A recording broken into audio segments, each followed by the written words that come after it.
Adeemsa keenya baatii jahan darbanii keessatti tokkoffaa paartii cimaa uumuudhaa fi hubannoo namaa ga'umsa namaa jijjiiruu danda'utu nurra jiraata. Kanaaf ji'ootan darban keessatti leenjii bal'aa ta'e kennaa turre jechuudha.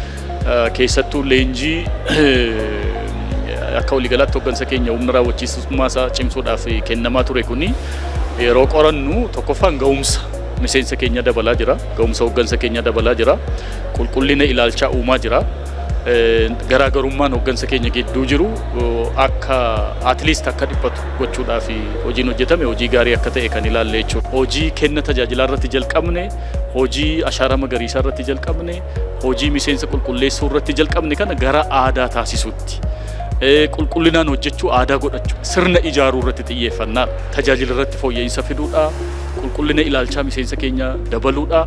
Kana gochuudhaan inisheetiivii misooma waliigalaa naannoo keenya keessatti jalqabame kana gara sadarkaa olaanaatti ceesisuudhaan Oromiyaa badhaatee fi biyya badhaatee ijaaruun akka kallattiitti kennamee jira. Kanaaf dhumarratti dhimmoota kanarrattis kallattiin kennamee hooggansa keenya gidduutti garaagarummaan yaadaa yookiin garaagarummaan beekumsaa hamma ta'e dhiphatee hojii taanuu fi qopheessuudhaaf yaadamee kan deemaa jiru waan ta'eef dhimmoota kana bu'uura godhatee deemaa jira. Hooggansi keenya naannoo irra jiru koree qindeessitu irraa kaasee ganda irratti dhaqee deeggarsa gochaa ture. Bu'uurri keenya ganda jennee kabajamoo pireezidaantii osoo nafin ganda gadi bu'anii haala jiru laaluudhaan kallattii qabsiisaa deemaa turanii ji'oota jahan darban keessa. Keessattuu immoo kurmaana lammaffaa kana keessa koreen qindeessitu naannoo irra jiruu fi hooggansi naannoo irra jiru hedduun isaa ganda gadi bu'ee ganda cimsuu irratti turre jechaadha. Hojiiwwan inisheetiivii 28 lafa kaa'anne haala gaariidhaan deemaa akka jiran ilaallee jirra.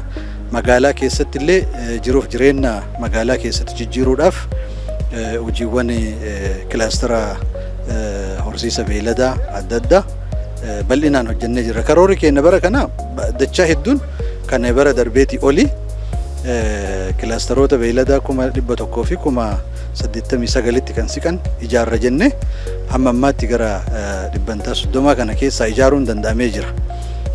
Karoora keenya faana yoo laallu ammallee waan fagoo nu hafutu jira. Haa ta'u immoo hirmaannaa hawaasaa bal'isuudhaan waan kana bal'inaan itti deemuun akka nurra jiraatu agarsiisa.